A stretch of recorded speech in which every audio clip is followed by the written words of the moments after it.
In this video, I'm unboxing this Camel Artists Watercolor Cakes 24 shades, and I'm going to swatch them and show you how to do it.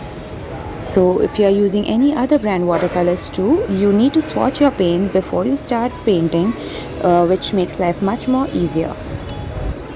How to swatch the paints. Here I'm swatching black color, so I took a lot of color first and applied a dark black shade, washed my brush and spread it down lower to give a lighter shade.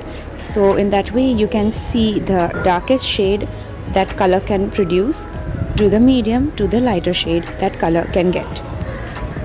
Cut the paper to the size of the box that you are using so that you can keep the swatched sheet into your box so that you can refer it every time you use it.